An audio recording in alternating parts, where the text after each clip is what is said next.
നിങ്ങൾ തൽബീന എന്ന് പറയുന്നൊരു ഫുഡിനെ കുറിച്ച് കേട്ടിട്ടുണ്ടോ? നിങ്ങൾ കഴിച്ചിട്ടുണ്ടോ? അതൊരു പായസം പോലെ വളരെ രുചികരമായൊരു സംഗതിയാണ്. പക്ഷെ അതിൻ്റെ ഏറ്റവും വലിയ ഹൈലൈറ്റ് എന്താണെന്നറിയോ? അഷ്റഫുൽ ഖൽക്ക് സയ്യിദുനാ റസൂലുള്ളാഹി സ്വല്ലല്ലാഹു അലൈഹി വസല്ലം തങ്ങൾക്ക് ഭയങ്കര ഇഷ്ടമുള്ള ഫുഡായിരുന്നു തൽബീന എന്ന് പറയുന്നത്. അത് കഴിച്ചാൽ ഹൃദയത്തിന് ആരോഗ്യം ഉണ്ടാകും, മനസ്സിന് സന്തോഷം ഉണ്ടാകും എന്നാണ് ഹദീസിലുള്ളത്. അതെങ്ങനെയൊന്നും നമുക്കറിയാൻ പാടില്ല, പക്ഷേ അത് കഴിച്ചാൽ അതൊരു മെഡിസിനാണ്, രോഗങ്ങൾക്ക് ശമനാണെന്ന് മാത്രമല്ല ഡിപ്രഷനും ടെൻഷനും അടക്കം മാറ്റുന്ന മുത്ത് റസൂൽ സല്ലല്ലാഹു അലൈഹി വസല്ലം തങ്ങൾക്ക് ഇഷ്ടമുള്ള, അതുകൊണ്ട് തന്നെ അള്ളാഹ്ക്ക് ഇഷ്ടപ്പെട്ട അതിവിശിഷ്ടമായൊരു പായസം. ആ പായസം എങ്ങനെ ഉണ്ടാക്കേണ്ടതെന്ന് നമുക്ക് പഠിച്ചാലോ? അതിൻ്റെ ഗുണം എന്താണെന്ന് പഠിച്ചാലോ? ഈ ആഴ്ചയിലെ വിജയി ആരാണെന്ന് പറയണം. 1000 രൂപ സമ്മാനത്തിനുള്ള ചോദ്യവും ചോദിക്കണം. മുഴുവനായി കേൾക്കുക, ഉത്തരം കമൻറ്റ് ചെയ്യുക, മറ്റുള്ളവരിലേക്കൊക്കെ എത്തിച്ചു കൊടുക്കുക. അല്ലാഹു റബ്ബുൽ ആലമീൻ അവൻ്റെ യഥാർത്ഥ മുത്തഖീങ്ങളിൽ നമ്മെ ഉൾപ്പെടുത്തി അനുഗ്രഹിക്കുമാറാകട്ടെ. അസ്സലാമു അലൈക്കും വറഹ്മത്തുള്ളാഹി വബറകാതുഹു. അൽഹംദുലില്ലാഹി വസ്സലാത്തു വസ്സലാമു അലാ റസൂലില്ലാ. എന്തൊക്കെയുണ്ട് എല്ലാവരുടെയും വിശേഷം? സന്തോഷമല്ലേ? എവിടെ ഒരു പുഞ്ചിരി അങ്ങ് വിടരട്ടെ. ഇന്ന് ഞായറാഴ്ച ആയതുകൊണ്ട് ഈ ഉറക്കത്തിൽ നിന്നൊക്കെ എണീറ്റ് പുഞ്ചിരിക്കാൻ ഭയങ്കര പാടായിരിക്കും. ആകൊരു ഞായറാഴ്ചയാണ്. ചിരിക്കടോ, ഹംദ് പറഞ്ഞൊന്ന് ചിരിച്ചേ.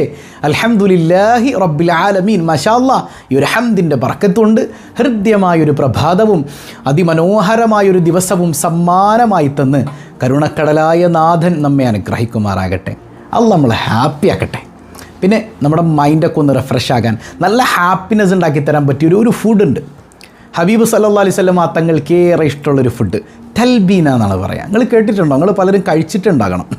പലർക്കും ഇതിനെക്കുറിച്ച് അറിവ് പോലും ഉണ്ടാവില്ല. അപ്പോൾ നമുക്കിന്നത് പഠിക്കാം ഇല്ലേ? പ്രത്യേകിച്ച് ഭക്ഷണങ്ങളൊക്കെ പാചകം ചെയ്യുന്നത് സഹോദരിമാരായതുകൊണ്ട് അതിനർത്ഥം സഹോദരിമാർ മാത്രമേ ഭക്ഷണം പാചകം ചെയ്യാൻ പാടുള്ളൂ എന്നല്ല. ആണും പെണ്ണും ഒക്കെ പാചകം ചെയ്യണം. ഇതാരുടെയും കുത്തകയൊന്നുമല്ല. എന്നാലും പുരുഷന്മാർ പുറത്തൊക്കെ ജോലിക്ക് പോകുന്നത് കൊണ്ട് പാചകവുമായി ബന്ധപ്പെട്ട കാര്യങ്ങൾ കൂടുതൽ ശ്രദ്ധിക്കുന്നതാരാ? സഹോദരിമാരാണ്. അതുകൊണ്ട് തന്നെ അവരിത് അറിഞ്ഞിരിക്കൽ വളരെ വളരെ നല്ലതാണ്.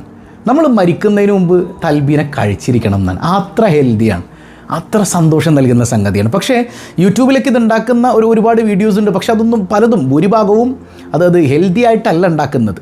മുത്ത് റസൂൽ സല്ലല്ലാഹു അലൈഹി വസല്ലം തങ്ങൾക്ക് ഇഷ്ടപ്പെട്ട ആ സംഗതി എങ്ങനെ ഉണ്ടാക്കണമെന്ന് നമുക്കൊന്ന് പഠിക്കണം വേണ്ടേ? വളരെ ചെറിയൊരു വീഡിയോയാണ്, മനസ്സിലാക്കാം. ഇതിൽ മെയിൻ കണ്ടൻറ്റ് എന്ന് പറയുന്നത് ബാർലിയാണ്. ബാർലി എന്താണെന്നൊക്കെ എനിക്കറിയില്ലേ അല്ലേ? ബാർലി പലരും ബാർലി വെള്ളമൊക്കെ കുടിക്കാറുണ്ട് മൂത്രസംബന്ധിയായ രോഗങ്ങൾക്കൊക്കെ അല്ലേ? അപ്പോൾ ബാർലി എന്ന് പറയുന്നത് വളരെ പോഷക ഗുണമുള്ള സംഗതിയാണ് അല്ലേ? അതിൽ ഒരുപാട് ഫൈബർ അടങ്ങിയിട്ടുണ്ട്. അപ്പോൾ ഈ കോൺസ്റ്റിപ്പേഷനൊക്കെ ഉണ്ടാകുന്ന ആളുകൾക്ക് വളരെ വളരെ നല്ലതാണ്. പല ആളുകൾക്കും മലബന്ധമാണ് ഏറ്റവും വലിയ പ്രശ്നം അല്ലേ?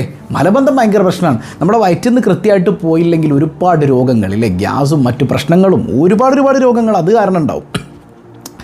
അപ്പോൾ ഒരിക്കലും അങ്ങനെ ഈ കോൺസ്റ്റിപ്പേഷൻ ഉണ്ടാകാതിരിക്കാൻ സഹായിക്കുന്ന ഏറ്റവും നല്ല ഘടകമാണ് ഫൈബർ. പക്ഷേ ഫൈബർ കഴിക്കുമ്പോൾ അതിനനുസരിച്ച് വെള്ളവും നന്നായിട്ട് കുടിക്കണം. അപ്പോൾ ഈ ബാർലിയിൽ ഒരുപാട് ഫൈബർ ഉണ്ട്. നമ്മുടെ ഈ കുടൽ ഭംഗിയായി ആരോഗ്യമുള്ളതാകാനായിട്ട് ഫൈബർ കണ്ടൻറ്റ് വളരെ നല്ലതാണ്. അതുപോലെ മിനറൽസ് ഒരുപാടുണ്ട്.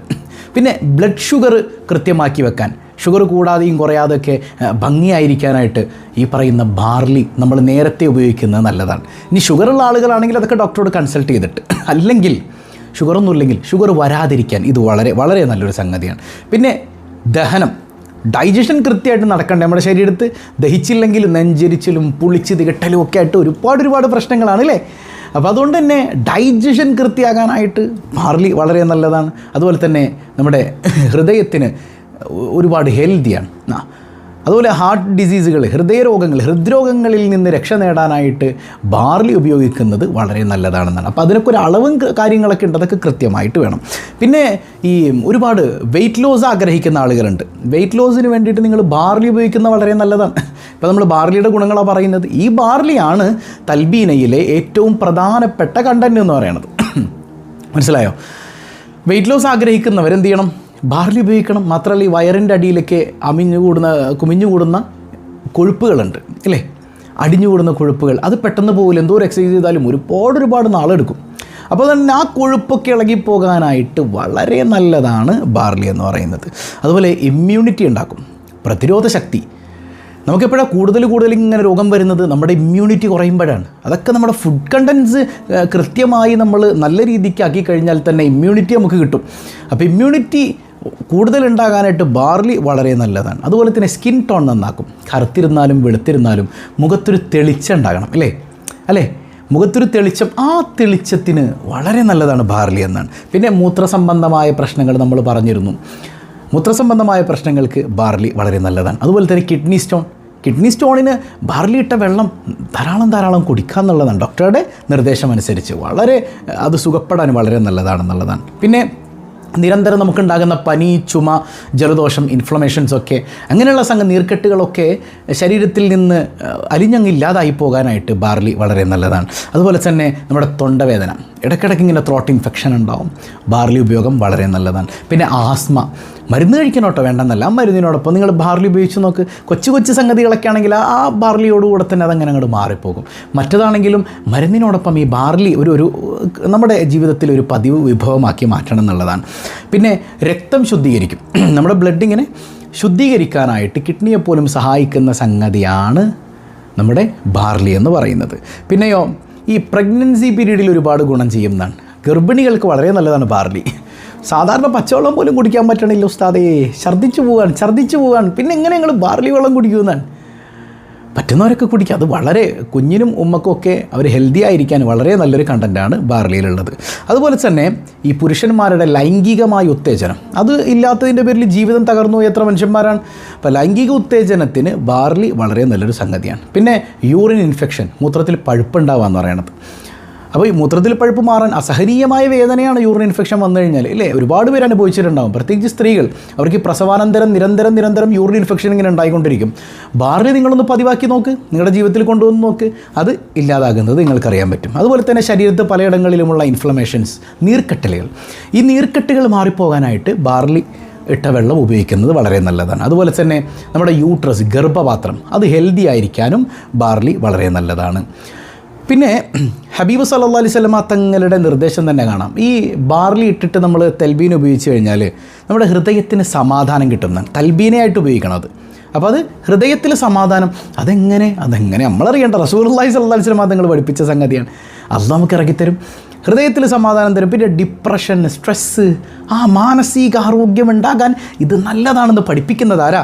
സയ്യിദുനാ റസൂലുള്ളാഹി സ്വല്ലല്ലാഹു അലൈഹി വസല്ലം. അപ്പോൾ ഒരേ സമയം ഇത് ആരോഗ്യം ഉണ്ടാക്കുന്ന സംഗതിയാണ്, ഇതൊരു മരുന്നാണ്, അതോടൊപ്പം മാനസികമായ സമാധാനവും ഉണ്ടാക്കുന്ന സംഗതിയാണ് തൽബീന എന്ന് പറയുന്നത്. എല്ലാത്തിലുപരി ഇത് റസൂലുള്ളാഹിൻ്റെ സുന്നത്താണ് സല്ലല്ലാഹു അലൈഹി വസല്ലം. എൻ്റെ മുത്തുനബി സല്ലല്ലാഹു അലൈഹി വസല്ലം തങ്ങളുടെ സുന്നത്താണെന്നുള്ള ബോധ്യത്തിൽ ഇത് നിങ്ങളൊന്ന് ഉപയോഗിച്ച് നോക്ക്. അപ്പോൾ അള്ളാഹ്ക്ക് ഇഷ്ടാവും, ഇല്ലേ? മൻ അഹബ്ബ സുന്നത്തി ഫഖദ് അഹബ്ബനി വമൻ അഹബ്ബനി കാന മഈ ഫിൽ ജന്ന. ആ സുന്നത്തിനോടുള്ള സ്നേഹം മുത്തുനബിയോടൊപ്പം സ്വർഗത്തിലേക്ക് എത്തിക്കും. വെറുതെ ആരോഗ്യത്തിന് വേണ്ടി കഴിക്കാമെന്നല്ല, മുത്ത് റസൂലിൻ്റെ സുന്നത്താണെന്നുള്ള ബോധ്യത്തിൽ കഴിക്കണം. ആയിഷ റളിയല്ലാഹു അൻഹ, കുടുംബത്തിലൊരു മരണമൊക്കെ ഉണ്ടായിക്കഴിഞ്ഞാൽ എല്ലാവരും കൂടുമല്ലോ. അങ്ങനെ എല്ലാവരും പിരിയാൻ നേരത്ത് എന്ത് ചെയ്യും? വേഗം കലമൊക്കെ എടുത്തിട്ട് തൽബീന ഉണ്ടാക്കി അവർക്കൊക്കെ കൊടുത്ത് കഴിപ്പിച്ചിട്ടാണ് പറഞ്ഞു വിടുക സയ്യിദത്തുന ആയിഷ റളിയല്ലാഹു അൻഹ. എന്താ അതിൻ്റെ കാരണം? ആയിഷ ബീവിയെ തൊട്ട് തന്നെ ഉദ്ധരിക്കുന്നൊരു ഹദീസ് ഇമാം ബുഖാരി, മുസ്ലിം ഒക്കെ ഉദ്ധരിക്കുന്നുണ്ട്. മുത്തഫഖുൻ അലൈഹിയായ ബുഖാരി, മുസ്ലിം ഒരുപോലെ ഉദ്ധരിച്ച ഹദീസാണ്. സമയത്തു റസൂലുള്ളാഹി സ്വല്ലല്ലാഹു അലൈഹി വസല്ലം യഖൂൽ, നബിതങ്ങൾ പറയുന്നത് ഞാൻ കേട്ടു, അത്തൽബിയത്തു മുജിമ്മത്തുൻ ലിഫുആദിൽ മരീദി തദ്ഹബു ബിബഅദിൽ ഹുസ്ൻ. ഇത് രോഗിയുടെ, ഈ തൽബീന എന്ന് പറയുന്ന സംഗതി ഉണ്ടല്ലോ, രോഗിയുടെ മനസ്സിന് ആശ്വാസം ഉണ്ടാക്കുന്നതാണ്. രോഗിയുടെ മനസ്സിന് ആശ്വാസം ഉണ്ടാകുന്നപ്പോഴാണ്, രോഗം കുറയുമ്പോഴാണ്, അല്ലേ? അപ്പോൾ രോഗത്തിന് ശമനാണ്. മാത്രമല്ല തദ്ഹബു ബിബഅദിൽ ഹുസ്ൻ, മാനസികമായ സംഘർഷങ്ങളില്ലാതാക്കാൻ, ടെൻഷൻ ഫ്രീ ആകാൻ തൽബീന കഴിച്ചാൽ മതി എന്നാണ്. എന്ന് പറഞ്ഞാൽ ഒരാൾ നിസ്കാരമില്ല, നോമ്പുമില്ല, ഒന്നുമില്ല, തൽബീന കഴിച്ചാൽ നോക്കിയിരുന്നാൽ മതി. നമ്മൾ ചെയ്യേണ്ടതൊക്കെ ചെയ്യുന്നതോടൊപ്പം തൽബീന എന്ന ഫുഡ് നമ്മുടെ ജീവിതത്തിൽ ഇടയ്ക്കിടെ ഇത് കൊണ്ടുവരിക. അപ്പോൾ നമ്മൾ പറഞ്ഞു പ്രധാന കോണ്ടൻറ്റ് എന്താണ്? ബാർലിയാണ്. ഏത് ബാർലി? നമ്മൾ സാധാരണ കുടിക്കുന്ന ബാർലി അല്ല. ശരിക്കും ഏറ്റവും നല്ലത് അതിൻ്റെ തവിട് കളയാത്ത ബാർലിയാണ്. അതിപ്പോൾ നമ്മൾ ഈ ചോറ് വെക്കുന്ന അരി ഉണ്ടല്ലോ, ആ അരി നമ്മൾ ചോറ് വെച്ചിട്ട് നമ്മൾ കഴിക്കുന്നത് പഞ്ചസാരയാണ്. ആ അരി കഴിച്ചാണ്, ആ ചോറ് കഴിച്ചാണ് നമ്മൾ നല്ല പ്രമേഹമുള്ളവരും പൊണ്ണത്തടിയുള്ളവരൊക്കെ ആയിട്ട് മാറിയത്. ശരിയല്ലേ? ശരിയാണ്. അത് ഏത് ഡോക്ടറോടും ചോദിച്ചു നിങ്ങൾ. എന്നാൽ തവിട് കളയാത്ത അരിയാണെങ്കിൽ, നമ്മൾ ചുവന്ന അരി കണ്ടിട്ടുണ്ടാവും നിങ്ങൾ, തവിട് കളയാത്ത അരി, ആ അരി വെച്ച് കഴിച്ചാലുള്ള ഗുണം എന്താ? അതിൽ ആവശ്യത്തിന് കാർബോഹൈഡ്രേറ്റ്സും ഉണ്ട്, എന്നാൽ ഫൈബർ കണ്ടൻറ്റും ഉണ്ട്. ആ തവിടിൽ ഫൈബർ ഉണ്ട്. മനസ്സിലായോ? നമ്മൾ ഫൈബറൊക്കെ കളഞ്ഞിട്ട് കേവലം കാർബോഹൈഡ്രേറ്റ്സ് മാത്രമല്ല ആ അരിയിട്ട് വേവിച്ച് ചോറ് നമ്മൾ കഴിക്കുകയാണ്. അപ്പോൾ എന്ത് സംഭവിക്കും? പൊണ്ണത്തടി ഉണ്ടാവും, മോശം ചീത്ത കൊളസ്ട്രോൾ വന്ന് അടിയും. വലിയ മാരക രോഗികളാകും. മനസ്സിലാവുന്നുണ്ടോ? അപ്പോൾ ഈ പറയുന്ന സംഗതി നമ്മളപ്പോൾ ബാർലി ഉപയോഗിക്കുമ്പോൾ ഏറ്റവും നല്ലത് തവിടുള്ള ബാർലിയാണ്. ഇനി അതിൻ്റെ പൊടി കിട്ടും, അത് വിശ്വാസയോഗ്യമായ കമ്പനിയാണ്, ഇൻഗ്രീഡിയൻസ് ഒക്കെ നോക്കിയിട്ട് വാങ്ങുക. അങ്ങനെയുള്ള പൊടിയാണെങ്കിൽ വളരെ നല്ലതാണ്. ഓക്കെ, അപ്പോൾ നമ്മൾ ഈ യൂട്യൂബിലൊക്കെ നോക്കുമ്പോൾ ഒരുപാട് പഞ്ചസാരയൊക്കെ കൊണ്ടുവന്നിട്ട് അത് ആകെ അൺഹെൽത്തി ആക്കി കളയും. അങ്ങനെ ആകാൻ പാടില്ല. ഹെൽത്തി ആയൊരു വിഭവമാണിത്. ശരിക്കും ബാർലി, തവിടുള്ള ബാർലി എടുത്തിട്ട് 6 മണിക്കൂർ കുതിർത്ത് വെക്കാം. സഹോദരിമാർക്കറിയാമല്ലോ, ഞാൻ സിമ്പിളായിട്ടുള്ള വശം പറഞ്ഞുതരാം. എന്നിട്ട് നിങ്ങൾ യൂട്യൂബിലൊക്കെ നോക്കിയിട്ട് അതിൻ്റെ വീഡിയോസൊക്കെ കണ്ട് നിങ്ങൾക്ക് വേണമെങ്കിൽ ചെയ്യാവുന്നതാണ്. വേണമെങ്കിൽ എന്നല്ല, ഇത് നിർബന്ധമായിട്ടും ചെയ്യേണ്ടതാണ്. പറഞ്ഞാൽ സിമ്പിളായിട്ട് ചെയ്യാവുന്ന കാര്യമാണ്. എന്ത് ചെയ്യണം? 6 മണിക്കൂർ നമ്മൾ വെള്ളത്തിൽ കുതിർത്ത് വെക്കണം. എന്നിട്ട് എന്ത് ചെയ്യുക? എന്നിട്ട് അല്പം വെള്ളം ഒഴിച്ചിട്ട് തിളപ്പിക്കുക. ഈ ബാർലി ഇട്ട് തിളപ്പിക്കുക. അങ്ങനെ ഒന്ന് തിളച്ച് വരുന്ന സമയത്ത് അതിലേക്ക് ശുദ്ധമായ പശുവിൻ പാല് ചേർക്കുക. മിൽമ പാല് ചേർത്താലും കുഴപ്പമൊന്നുമില്ല കേട്ടോ. അവിടെയും നമുക്കൊരു ശുദ്ധമായ സംഗതി ഇരുന്നോട്ടെ. അന്നെങ്കിൽ ഇത്തിരി പശുവിൻ പാൽ ഉപയോഗിക്കുന്നത് നല്ലതല്ലേ? അപ്പോൾ ശുദ്ധമായ പശുവിൻ പാല് കിട്ടുകയാണെങ്കിൽ ആവശ്യത്തിന് ഭയങ്കരമായിട്ട് കുറുകിപ്പോകണ്ട. തിളച്ച് ഒരുപാട് കുറുകിപ്പോകുന്നതിൽ നല്ലതൊരു പായസത്തിൻ്റെ പരുവത്തിൽ കുടിക്കാൻ പറ്റിയ രീതിയിൽ എടുക്കലാണ് ഏറ്റവും നല്ലത്. അല്ല, നിങ്ങൾക്കൊരു ഒന്ന് കുറുകി കിട്ടുന്ന രീതിക്കാണ് വേണ്ടതെങ്കിൽ അങ്ങനെ കോരി കഴിക്കാൻ പറ്റുന്ന രീതിക്കാണെങ്കിൽ അങ്ങനെ ഉണ്ടാക്കാം, ഒരു ഡെസേർട്ടായിട്ട്. അതിനും പ്രശ്നമൊന്നുമില്ല കേട്ടോ. അപ്പോൾ എന്ത് ചെയ്യുക? പാലൊഴിച്ച് കൊടുക്കാം. തേങ്ങാപ്പാൽ ഒഴിക്കാം, പക്ഷേ ഏറ്റവും നല്ലത് പശുവിൻ പാലാണ്. അതൊഴിച്ച് ഇങ്ങനെ വേവിച്ചെടുക്കാം. അന്ന് വെന്ത് നന്നായിട്ട് വരുമ്പോൾ അതിലേക്ക് ഉപ്പിട്ട് കൊടുക്കാം. ഉപ്പ് ഏറ്റവും നല്ലത് ഇന്ദുപ്പാണ്. ഇന്ദുപ്പില്ലെങ്കിൽ കല്ലുപ്പ് ഉപയോഗിക്കാം. അയോഡൈസ്ഡ് സോൾട്ട് ഉപയോഗിക്കാതിരിക്കലാണ് ഏറ്റവും നല്ലത്. മനസ്സിലാവുന്നുണ്ടോ? ഇനിയിപ്പോൾ അത് ഉള്ളൂവെങ്കിൽ കുഴപ്പമൊന്നുമില്ല. പക്ഷേ ഏറ്റവും നല്ലത് കല്ലുപ്പോ അല്ലെങ്കിൽ ഇന്ദുപ്പാണ് ഏറ്റവും നല്ലത്. അതില്ലെങ്കിൽ കല്ലുപ്പ് ഉപയോഗിക്കാം. പിന്നെ നമുക്ക് മധുരത്തിന് വേണ്ടിയിട്ട് ആവശ്യത്തിന് ഈത്തപ്പഴം, നല്ല ഈത്തപ്പഴം കിട്ടുമെങ്കിൽ ഇല്ലേ. ഈത്തപ്പഴം എന്ന് പറയുമ്പോൾ ഈ പഞ്ചസാരയിൽ മുക്കിയിട്ടൊക്കെ വരുന്ന ഈ ലോ ക്ലാസ് ഈന്തപ്പഴം വാങ്ങി ഉപയോഗിക്കരുത്. ലോ ക്വാളിറ്റി ഈന്തപ്പഴം വാങ്ങി ഉപയോഗിക്കരുത്. ഇത്തിരിയെങ്കിലും ക്വാളിറ്റിയുള്ള, നമ്മൾ അത് കടയിൽ ചോദിച്ചാൽ മതി, അപ്പോൾ അവർ പറഞ്ഞു തരും. ചിലത് ഈ പഞ്ചസാര ലായനിയിൽ മുക്കിയിട്ടൊക്കെ ഇങ്ങോട്ട് വരുന്നതുണ്ട്. അപ്പം അങ്ങനെയല്ലാത്ത, അങ്ങനെ പഞ്ചസാര ആഡ് ചെയ്യാത്ത ആ ഒരു നാച്ചുറലി മധുരമുള്ള ഈന്തപ്പഴമുണ്ട്. ആ ഈന്തപ്പഴങ്ങൾ അത് വാങ്ങിയിട്ട് കുറച്ച് അതിലേക്ക് കഷ്ണിച്ചിടുക. ഓക്കെ, എന്നിട്ട് നന്നായിട്ട് വേവിക്കുക. അതിലേക്കൊരല്പം കരിഞ്ജീരകം എന്നൊക്കെ പറയുന്നത് വാരി വലിച്ച് തിന്നേണ്ട സംഗതിയല്ല. കരിഞ്ജീരകത്തിൽ മരണമല്ലാത്തതിനൊക്കെ മരുന്നുണ്ടെന്ന് റസൂലുള്ള പറഞ്ഞു. പക്ഷേ എന്ന് കരുതിയിട്ട് നമ്മൾ ഡെയിലി വാരി വലിച്ച് തിന്നാനൊന്നും പാടില്ല, അതിനെ കളവുണ്ട്. അപ്പോൾ ഒരു പൊടിക്ക് ഒരല്പം കരിഞ്ജീരകം അതിലേക്ക് ആഡ് ചെയ്യുക. എന്നിട്ട് തിളയൊക്കെ വന്ന് അതിലേക്ക് ഇറക്കി വെക്കുക, താഴ്ത്തിറക്കി വെക്കുക. ഇറക്കി വെച്ചിട്ട് ചൂടൊക്കെ മാറണം. ചൂട് നന്നായി മാറി ഒന്ന് തണുത്തതിന് ശേഷം അതിലേക്ക് തേനൊഴിച്ചു കൊടുക്കുക. അപ്പോൾ എന്താ, ഈ തേനൊഴിച്ചു, ശുദ്ധമായ തേനായിരിക്കണം കേട്ടോ, ഏറ്റവും നല്ല ചെറുതേനാണ്. തേനൊഴിച്ചു കൊടുക്കുക. നമ്മൾ നേരത്തെ ഈത്തപ്പഴം കൂടെ ചേർത്തിട്ടുണ്ട്. ഇതൊക്കെ കൂടെ ഒന്ന് മിക്സായിട്ട് ആവശ്യത്തിന് മധുരവും, അതായത് നാച്ചുറലായ മധുരവും നമുക്കതിൽ നിന്ന് കിട്ടും. മനസ്സിലായോ? എന്നിട്ട് നമ്മൾ ഇടയ്ക്കൊക്കെ ഒന്ന് കഴിക്കുക. നല്ല രുചികരമായ സംഗതിയാണ്. വേണമെങ്കിൽ അതിലേക്ക് കുറച്ച് നട്ട്സൊക്കെ ഇല്ലേ, കാഷ്യൂ, ബാദാം, പിസ്തയൊക്കെ ആഡ് ചെയ്ത് കൊടുത്ത് ഭംഗിയാക്കാം. അതിനൊന്നും തടസ്സമില്ല. അപ്പോൾ ഹെൽത്തിയായ തൽബീന എങ്ങനെ ഉണ്ടാക്കാം? ഇത് സിമ്പിളാണ്. നിങ്ങൾ തന്നെ വീട്ടിൽ നിന്ന് ഇപ്പോൾ ഇതൊന്ന് കേട്ടിട്ടൊന്ന് ട്രൈ ചെയ്ത് നോക്കിയേ. എന്നിട്ട് മക്കൾക്ക് ഒന്ന് കൊടുത്ത് നോക്ക്. ഭയങ്കര സന്തോഷമല്ലേ? അപ്പോൾ ഈ ഷുഗറുള്ള ആളുകൾക്ക് ചിലപ്പോൾ ഈത്തപ്പഴമൊക്കെ അതുപോലെ തന്നെ തേനൊക്കെ ഉപയോഗിക്കൽ പ്രശ്നമായിരിക്കും. അപ്പോൾ അവർക്ക് വേണമെങ്കിൽ അതൊക്കെ സ്കിപ്പ് ചെയ്യാം. അതായത് ഈത്തപ്പഴവും ഈ പറയുന്ന തേനൊക്കെ സ്കിപ്പ് ചെയ്തിട്ട് ബാക്കിയുള്ളത് കൊണ്ട് കഴിക്കാം. ഭയങ്കര ഹെൽത്തിയാണ്. റസൂലുള്ളാഹി സ്വല്ലല്ലാഹു അലൈഹി വസല്ലം തങ്ങളുടെ സുന്നത്താണ്. മാത്രമല്ല മുത്തുനബി തങ്ങൾ പറഞ്ഞെന്താ, ഇത് കഴിച്ചാൽ അവൻ്റെ ഹൃദയത്തിന് അല്ലാഹ് സമാധാനം കൊടുക്കും, അവൻ്റെ ടെൻഷൻ അള്ളാഹു മാറ്റും. സയ്യിദുനാ റസൂലുള്ളാഹി സ്വല്ലല്ലാഹു അലൈഹി വസല്ലം. അപ്പോൾ ഇന്ന് ട്രൈ ചെയ്യൂലേ? ശരിക്കും നിങ്ങൾക്ക് മനസ്സിലായിട്ടുണ്ടാവുമെന്ന് വിചാരിക്കുകയാണ്. അപ്പോൾ ഉപയോഗിക്കാൻ അള്ളാഹു തൗഫീക്ക് നൽകട്ടെ. കഴിഞ്ഞ ദിവസം നമ്മൾ ചോദിച്ചു, ഇമാമുൽ ആലം എന്നറിയപ്പെടുന്നത് ആരാണ്? എല്ലാവരും കമൻറ്റ് ചെയ്തു, അത് മഹാനായ ഇമാം അബൂ ഹനീഫ റളിയല്ലാഹു അൻഹു ആണ്. ഇന്നത്തെ ചോദ്യം സിമ്പിളാണ്.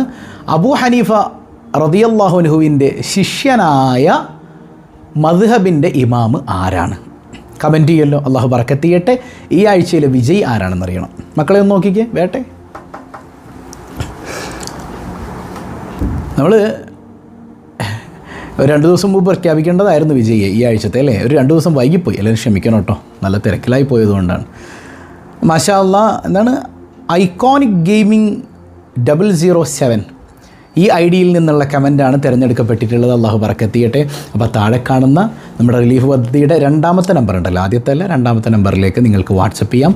നിങ്ങൾ കമൻറ്റ് ചെയ്തിട്ടുള്ള കമൻറ്റിൻ്റെ സ്ക്രീൻഷോട്ടും പിന്നെ നിങ്ങളുടെ ആ സെയിം ഐ ഡിയിൽ നിന്നുകൂടെ നിങ്ങളെടുത്ത ആ സംഗതിയൊക്കെ ആയിട്ട് എന്ത് ചെയ്യുക, അതിലൊരു പ്രൂഫായിട്ട് നിങ്ങൾ വാട്സപ്പ് ചെയ്യുക. ഇൻഷാ അല്ലാഹ് ഇന്ന് തന്നെ നിങ്ങളുടെ നമ്പറിലേക്ക്, ഏത് നമ്പറാണ് GPay എന്നുള്ളത് അതിലേക്ക് കമൻറ്റ് ചെയ്താൽ മതി.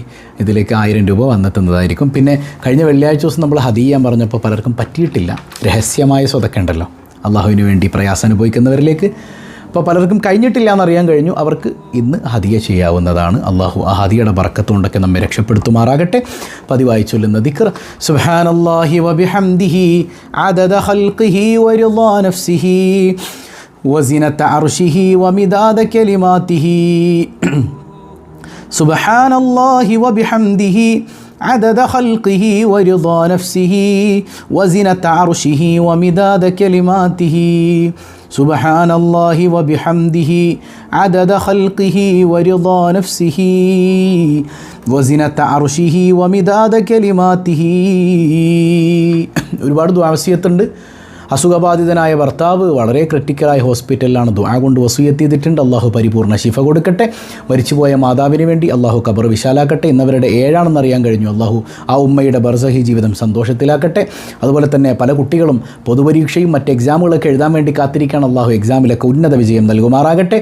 അതുപോലെ മക്കളില്ലാത്തവർ അള്ളാഹു സന്താനങ്ങൾ നൽകട്ടെ. അതുപോലെ സ്വന്തമായി വീടില്ലാത്തവർ, നിർമ്മാണം പകുതിക്ക് വെച്ച് മുടങ്ങിപ്പോയവർ, എല്ലാവരുടെയും ലക്ഷ്യങ്ങൾ അള്ളാഹു പൂർത്തീകരിക്കട്ടെ. അൽഹംദുലില്ലാഹി റബ്ബിൽ ആലമീൻ. അല്ലാഹുമ്മ സ്വല്ലി അലാ സയ്യിദിന മുഹമ്മദിൻ വഅലാ അലി സയ്യിദിന മുഹമ്മദ്. അർഹമുർ-റഹീമായ റബ്ബേ, ഈ സദസ്സ് നീ സ്വീകരിക്കണേ അല്ല. ഞങ്ങളുടെ ഖൽബ് നന്നാക്കണേ അല്ല. മുത്ത് റസൂൽ സല്ലല്ലാഹു അലൈഹി വസല്ലമ തങ്ങളുടെ തിരുനോട്ടം നൽകണേ അല്ല. എന്തെല്ലാം ദുആ വസിയത്തുണ്ടോ ആ ദുആ വസിയത്തുകളൊക്കെ സ്വീകരിക്കണേ അല്ല. ഞങ്ങൾ പറഞ്ഞതും പറയാത്തതും ഈ കമൻറ്റ് ബോക്സിൽ ടൈപ്പ് ചെയ്തിട്ടുള്ളതും ടൈപ്പ് ചെയ്യാത്തതുമായ മുഴുവൻ ദുആ വസിയത്തുകളും നീ ഏറ്റെടുക്കണേ തമ്പുരാനെ.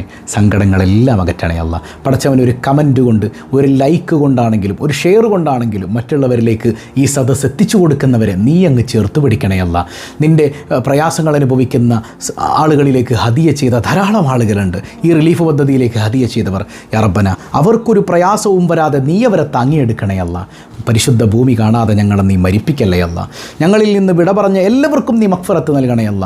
എന്തെല്ലാം മുറാദുകളുണ്ടോ അതൊക്കെ ഹാസിലാക്കണേ അല്ല. ഞങ്ങളെയും ഞങ്ങളിൽ നിന്ന് വിട പറഞ്ഞവരെയും അഷ്റഫുൽ ഖൽഖ് റസൂലുള്ളാഹി സ്വല്ലല്ലാഹു അലൈഹി വസല്ലം തങ്ങളോടൊപ്പം നിൻ്റെ കാരുണ്യത്തിൽ ഒരുമിപ്പിക്കണേ അല്ല. പ്രത്യേകിച്ച് സ്വബാഹുൽ ഖൈർ കുടുംബത്തെ നീ അനുഗ്രഹിക്കണേ അല്ലാ. ബിഹഖി സ്വല്ലല്ലാഹു അലാ മുഹമ്മദ് സ്വല്ലല്ലാഹു അലൈഹി വസല്ലം. സ്വല്ലല്ലാഹു അലാ മുഹമ്മദ് സ്വല്ലല്ലാഹു അലൈഹി വസല്ലം. അല്ലാഹുമ്മ സ്വല്ലി അലാ മുഹമ്മദ് യാ റബ്ബി സ്വല്ലി അലൈഹി വസല്ലം.